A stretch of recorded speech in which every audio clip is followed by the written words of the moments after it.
Soal selanjutnya, satu gajah ditambah satu gajah ditambah satu gajah sama dengan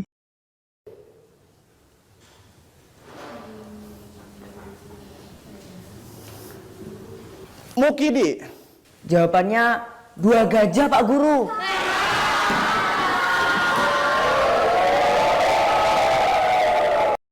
Sebagai seorang guru, bagaimana jika kita mengalaminya juga?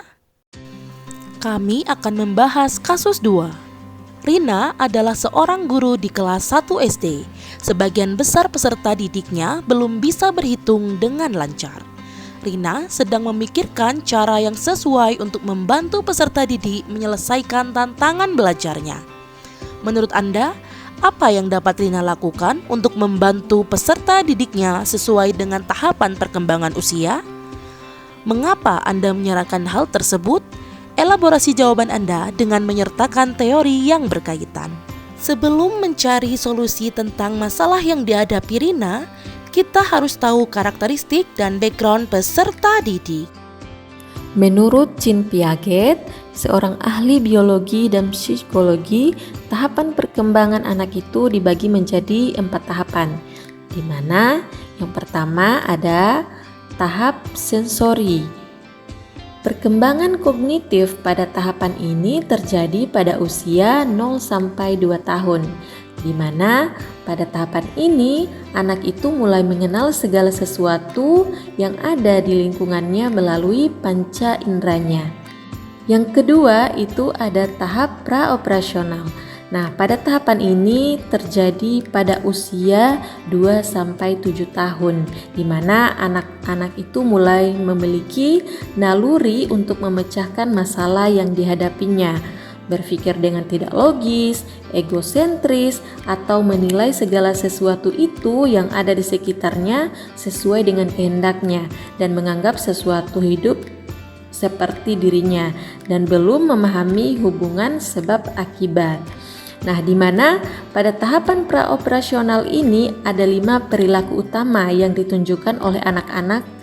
Pertama adalah imitasi, kedua permainan simbolik, ketiga menggambar, keempat pencitraan mental, dan kelima menjelaskan peristiwa secara verbal. Tahap operasi konkret terjadi pada usia 7 sampai 11 tahun.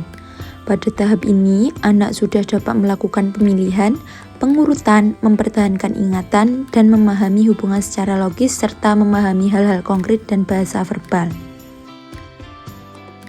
Tahap operasional verbal terjadi pada usia 12 tahun hingga dewasa. Pada tahap ini, anak sudah mulai berpikir abstrak, dapat melakukan refleksi terhadap dirinya atau sesuatu, dan mulai memikirkan sekitarnya. Sebelumnya, mari kita lihat karakteristik siswa kelas 1 SD. Di Indonesia, siswa kelas 1 SD biasanya berumur sekitar 6 sampai 7 tahun. Magdalena menjelaskan bahwa pada usia ini, siswa masih berada pada tahap pengenalan angka, serta mulai mengenal operasi penjumlahan dan pengurangan matematika.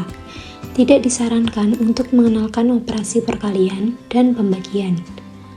Dalam kasus ini, pertama-tama, guru harus melakukan observasi atau tes di awal pembelajaran untuk mengetahui kemampuan siswa pada materi yang akan diajarkan, atau yang biasa kita sebut sebagai tes diagnostik.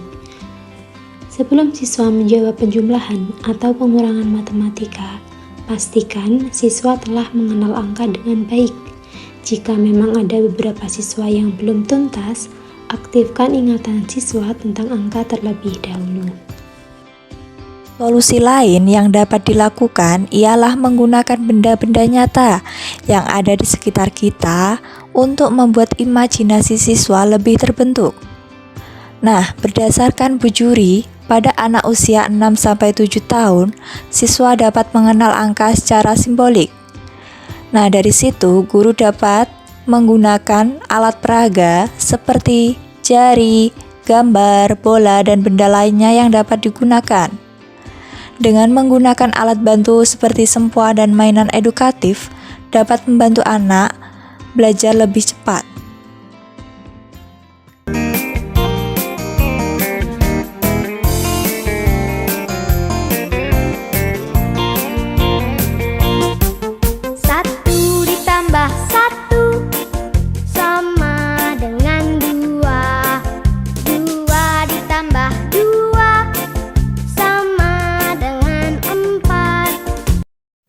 Solusi lainnya adalah musik.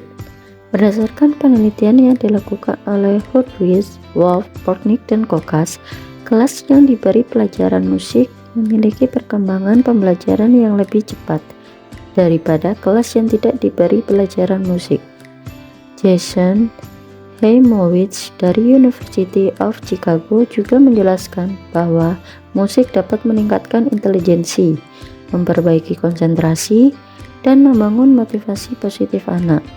Guru dapat memodifikasi atau bahkan membuat lagu untuk pembelajaran. Solusi selanjutnya adalah menerapkan scaffolding Vygotsky. Teknik scaffolding adalah teknik di mana guru memberikan contoh di awal pelajaran. Jadi, guru memberikan penjelasan langkah-langkah melakukan penghitungan terlebih dahulu. Setelah itu, guru memberikan soal yang serupa dan meminta siswa mengerjakan soal sesuai dengan yang guru lakukan. Pembelajaran yang kolaboratif juga sangat penting bagi siswa. Guru dapat membantu siswa saat siswa mengalami kesulitan dalam mengerjakan. Berikut salah satu media pembelajaran yang mudah dibuat dan menarik bagi siswa. Cara menggunakan tangga pintar dengan contoh yang pertama, penjumlahan. Saya akan menggunakan dengan angka 2 ditambah 3. Ambil 2 bunga, kemudian ambil lagi 3 bunga. Lalu